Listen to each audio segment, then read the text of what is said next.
Perdana Menteri menegaskan kedudukan orang Melayu dan agama Islam di negara ini tidak berada dalam keadaan tertekan atau tercabar. Datuk Seri Anwar Ibrahim menjelaskan dakwaan berhubung perkara itu hanya retorik politik sekaligus menekankan rakyat perlu bersama-sama kerajaan untuk memberi tumpuan kepada pertumbuhan ekonomi dan melonjak negara ke tahap lebih tinggi.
Weh guys, tengok ni.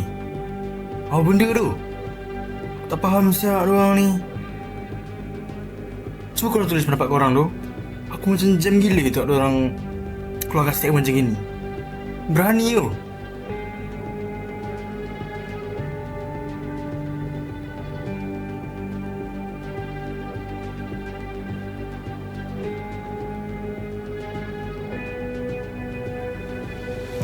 Sebelum aku nak keluarkan statement apa-apa, aku kena research dulu. Betul ke apa nak cakap ni, ke aku yang salah? Sekejap aku search dalam bekas persekutuan jap. Keluar apa tengok.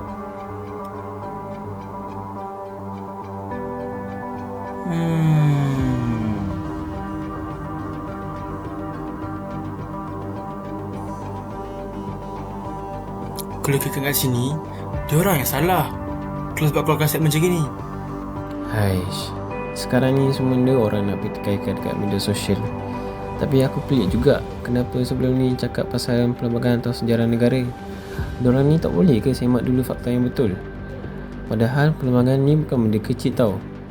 Dari dulu lagi benda ni jadi asas untuk jaga keamanan dan hak semua kaum dalam negara kita. Tapi itulah, aku bukan nak kata tak boleh bagi pendapat. Semua orang ada hak bersuara. Tapi kalau sampai hina atau cakap tanpa hormat, nanti orang lain pun boleh terasa. Tapi kadang aku pun pelik juga kenapa orang sekarang senang sangat pertikaikan benda penting macam perlembagaan. Tapi dorang pun tak faham betul-betul. Dan bagi pendapat tu tak salah tau. Tapi biarlah ada ilmu dan hormat.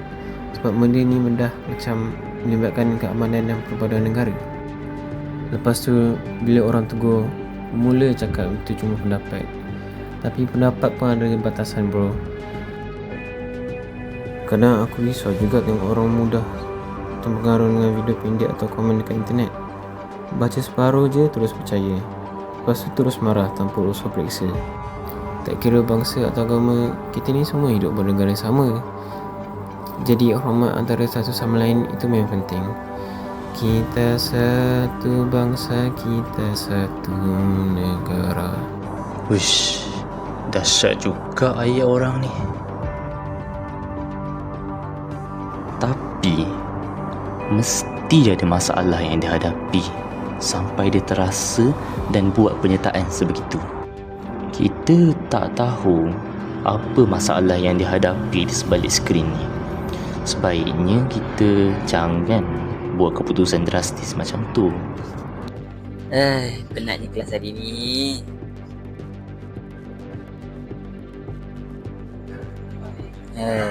Diorang send apa pula kali ni?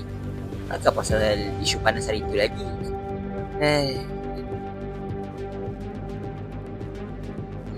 Dah agak dah. Ni mesti nak bagi tahu pasal isu campur tangan sultan dalam perlembagaan. Tapi kalau tengok daripada ruangan komen ni, ramai yang setuju. Kiranya betul lah. Sebab kalau kita tahu sejarah dalam perlembagaan ni pun memang sedikit sebanyak memberikan kesan baik kepada negara kita. Bukan saja menjamin dari segi kesejahteraan dan juga amanah rakyat, dan juga sedikit sebanyak membantu dalam memastikan negara kita ni dalam keadaan aman. Nampak kayaknya penting lah campur tangan sultan ni dalam perlembagaan, bukan saja untuk mengekalkan kedaulatan kita sebagai hak istimewa orang Melayu, tapi turut juga menjaga kaum-kaum lain.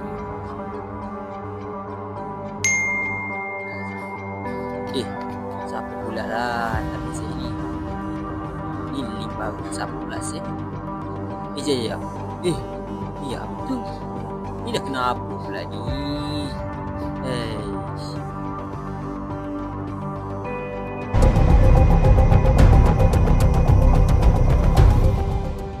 Tapi bila buka comment section, serius lah, ni dah kenapa ni masalah sangat ni sampai tak setuju dengan sultan?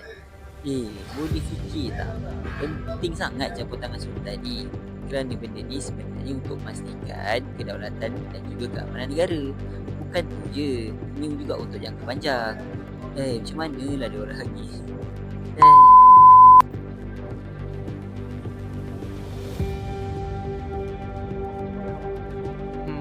Padahal banyak sangat notification masuk ni. Tengok sikit. Patutlah notification masuk tak berhenti. Penatnya. Dululah.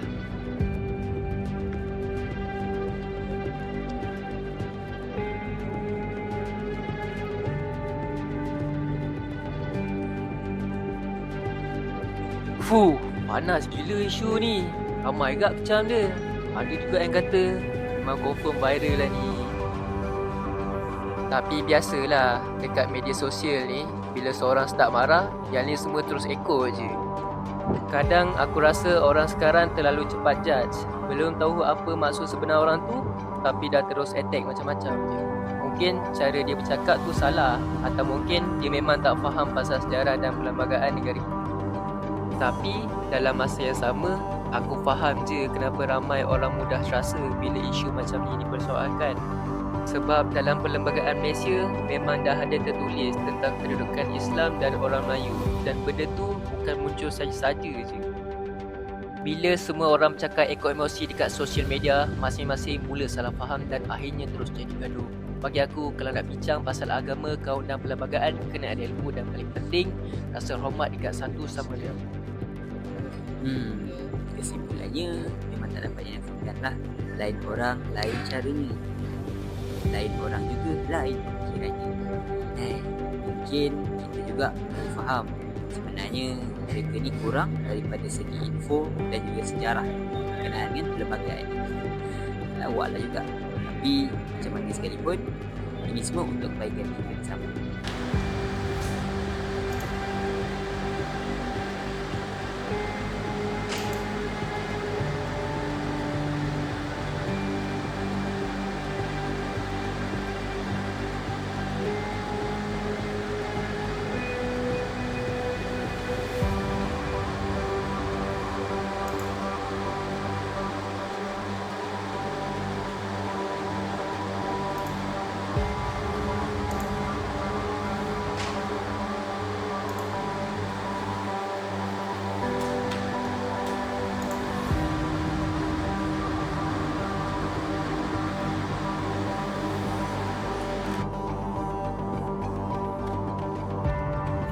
Cara yang paling mudah adalah kita report je orang macam ni dekat MC.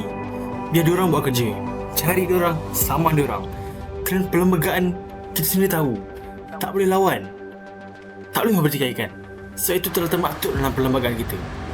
Jadi apa yang kita boleh buat adalah hanya membuat laporan, biar pihak berkuasa mengambil tindakan.